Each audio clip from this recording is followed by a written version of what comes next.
Hello guys, this is me Kiran Rawat. आ गई हूँ फिर से आप सभी के बीच में एक लंबे समय के बाद। आज मैं काफ़ी लंबे समय के बाद स्टार्ट कर रही हूँ व्लॉगिंग, बिकॉज व्लॉग्स तो मैंने बहुत सारे एडिट करके रखे हुए थे बट मैं उन्हें अपलोड नहीं कर पाई। अपलोड नहीं कर पाई मैं क्योंकि थोड़ा टाइम भी नहीं था मेरे पास। टाइम भी क्यों नहीं था, बट थोड़ा मन नहीं किया मेरा, तो इसलिए अभी आज काफ़ी लंबे समय के बाद मैं ब्लॉगिंग स्टार्ट कर रही हूँ। तो अभी मैं हूँ अपने किचन में और शाम के हो रहे हैं 6:30। तो अभी मैं थोड़ी देर पहले खेत में जा रखी थी, तो खेत से मैं कुछ सब्जियाँ लेके आई हूँ। तो I have so many collection. ये देखिए, फ्रॉम माई किचन गार्डन, ये सारा हमारे खेत में हुआ है। तो आपको मैं दिखाती हूँ कि क्या क्या मैं वहाँ से लेकर आई हूँ। तो आज मैं हरी सब्जी बनाऊँगी और हो सकता है कोफ्ते भी बनाऊँ दोबारा से, क्योंकि काफ़ी अच्छा रिस्पांस मेरे घर से मिला है। जो नई रेसिपी मैंने ट्राई की थी बीच में, दैट इज़ जो पत्यूड़ के पत्ते होते हैं ना, पिंडालू के पत्ते जिसको हम कहते हैं, उसके मैंने कोफ्ते बनाए थे बीच में। तो फर्स्ट टाइम बनाए थे, मुझे काफ़ी आसान लगा बनाना। तो मुझे लगता है जो हम स्टीम करके जो दूसरे वे में पतूड़ बनाते हैं ना, तो उसके अकॉर्डिंगली जो मैंने दूसरा वे मेथड ट्राई किया है वो ज़्यादा सही मुझे लगा। तो मैं आपको दिखाती हूँ कि मैं क्या लेके आई हूँ। तो चलिए बने रहिए मेरे साथ, देखिए मैं क्या क्या लेके आई हूँ। तो ये हैं दोस्तों हमारे खेत के खीरे, फ्रेश खीरे। खेत की सब्जी, अगर खेत में आपको अपनी मेहनत से कोई सब्जी अगर अच्छी सी लगी हुई मिले तो बड़ी खुशी होती है। तो काफ़ी अच्छी फसल होती है हमारे यहाँ खीरे की, हम हर बार। तो इस बार हमने एक ही बेल बोई है, तो उसमें अभी काफ़ी लग रहे हैं। तो फिलहाल तो ये दो ही अभी बड़े हुए, तो मैं लेके आ गई। और ये है कद्दू की बेल, इसकी भी सब्ज़ी काफ़ी टेस्टी होती है। कद्दू की बेल, चौलाई, और हाँ एक और पत्ता इसमें था, ये मैं आपको दिखाती हूँ कहाँ है। ये है वो, इसका मुझे नाम नहीं पता एक्चुअल में क्या है इसका नाम, बट इसकी सब्ज़ी जो है बहुत टेस्टी होती है, पालक की जैसी इसकी सब्ज़ी होती है। और ये कद्दू की जो आगे वाला पार्ट होता है ना, ये जो स्टीम जो उसका जो आगे वाला क्लाइंबर होता है, ये जो नया बेल होता है, इसकी सब्ज़ी काफ़ी टेस्टी होती है। इसको हमारे गढ़वाल में खरखोला बोलते हैं। तो काफ़ी अच्छी सब्ज़ी होती है। और ये थोड़ा 2-3 भिंडी है, अभी जस्ट उगी रही हैं भिंडियाँ हमारी। तो मैं बुढ़ी ना हो इसलिए मैंने इनको पहले ही तोड़ दिया, क्योंकि फिर ये बुढ़ी हो जाती हैं तो इनकी सब्ज़ी फिर ये कटने में भी नहीं आती है। और ये है मिर्ची, मिर्ची बहुत ही ज़्यादा हो रही है हमारे यहाँ पे। तो इतनी सारी मिर्ची तो एक साथ ला नहीं सकते, इसलिए मैं बीच बीच में लेके आती रहती हूँ।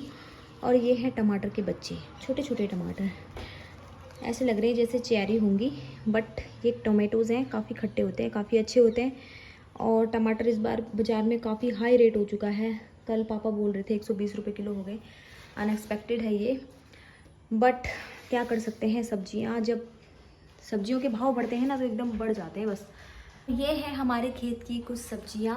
तो अगर आप घर में गार्डनिंग करते हो तो काफ़ी फ़ायदा होता है इससे। अगर घर में हम लोग अपनी थोड़ा बहुत सब्जियां बो लेते हैं तो थोड़ा फ़ायदा होता है, यानी कि थोड़ा पैसे भी बच जाते हैं और आपको फ्रेश फ्रेश खाने को भी मिलता है। और क्या है कि वो आपकी सेहत के लिए भी बहुत अच्छा होता है, एज़ कम्पेयर टू जैसे कि आजकल आपको पता ही है हर चीज़ में मिलावट हो रही है।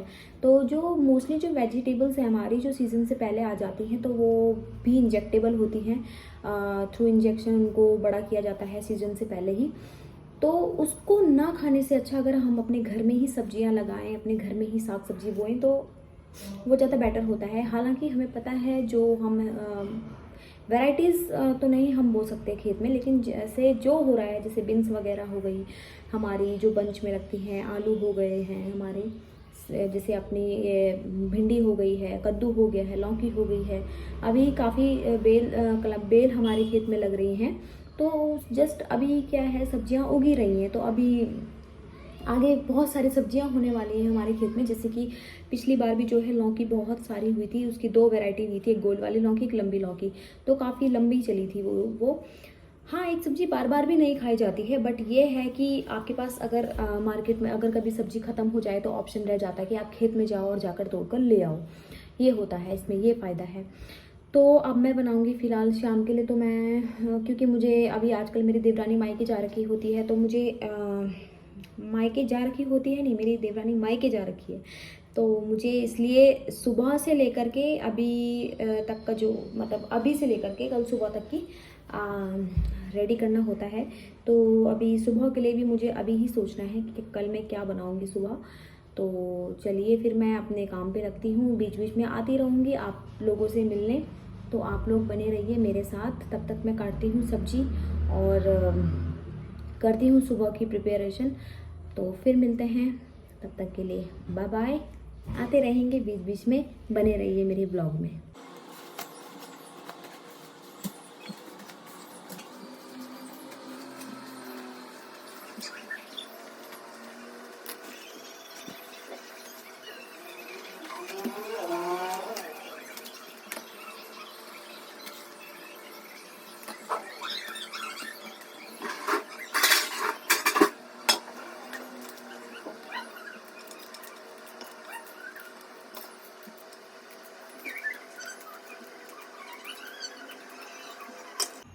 तो ये जो मेरे पत्ते हैं पिंडालू के पत्ते, ये मैंने बारीक से काट दिए हैं। अब मैं इसमें बेसन मिक्स करूँगी और बेसन में मिक्स करने के बाद मैं, जैसे हम लोग आटा गूंदने के बाद डो बना देते हैं ना, तो वैसे ही मैं इसको बनाऊँगी। तो अभी आप देखिए, तो कुछ इस तरीके से हमने बना लेना है इसका डो। बेसन और नमक मिर्च मिला के मैंने इसको तैयार कर दिया है। इसके बाद मैं स्टेम करूँगी। हेलो गाइस, तो वेलकम बैक वंस अगेन। तो मैंने अब मैं काट रही हूँ सुबह के लिए सब्जी। ये दिन की दाल मैंने रख ली है और ये जो मेरी मैं अरबी की जो पत्ते लाई थी उसकी मैं जो पतूर बनाने वाली थी, यानी कि उसके जो मैं कोफ्ते बनाने वाली थी, वो मैंने स्टीम करने के लिए अभी रख दिए हैं। तो अभी कम से कम कुछ ही देर में हो जाएंगे स्टीम होके रेडी। तो जब तक ये स्टीम होके रेडी होते हैं तब तक मैं काटती हूँ मॉर्निंग के लिए सब्जी। दाल तो अपनी उबल ही रही है। तो चलिए काम को कंटिन्यू करते हुए बने रहिए आप लोग मेरे साथ। तो ये अच्छे से स्टीम होके अब रेडी हो चुके हैं पकने के लिए। तो गाइस, अगली सुबह हो रही थी झमाझम बारिश। मौसम काफ़ी अच्छा था, सुहाना था, लेकिन दुख भरी कहानी ये थी कि आज मेरी थी मॉर्निंग ड्यूटी। तो मुझे ना बारिश का मौसम बहुत अच्छा लगता है। बारिश का मौसम मुझे बहुत अच्छा लगता है, लेकिन क्या करूँ, जब भी बारिश आती है उस दिन मेरी ड्यूटी होती है। और जब मैं घर आ जाती हूँ तो इतनी तेज़ धूप होती है कि बस जिसका कोई जवाब ही नहीं। धूप अलग होती है और उमस अलग होती है, गर्मी अलग होती है। तो बस, पर चलो अभी बरसात का मौसम तो शुरू ही हो रहा है, तो लेंगे हम भी आनंद धीरे धीरे। बरसात अगर देखा जाए तो स्टार्टिंग में वो अच्छी लगती है जो पूरी 2-3 दिन की बारिश हो, बस उसमें मज़ा आ जाता है।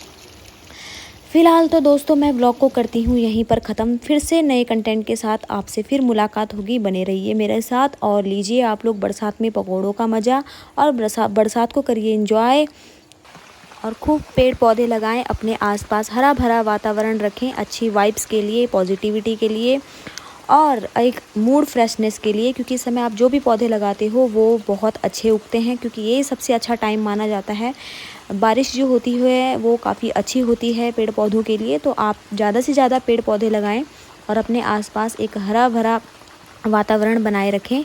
मैं लेती हूँ आप लोगों से विदा। फिर से आप लोगों के सामने नया कंटेंट लेके आऊँगी, फिर से मिलूँगी। Bye bye, stay safe, stay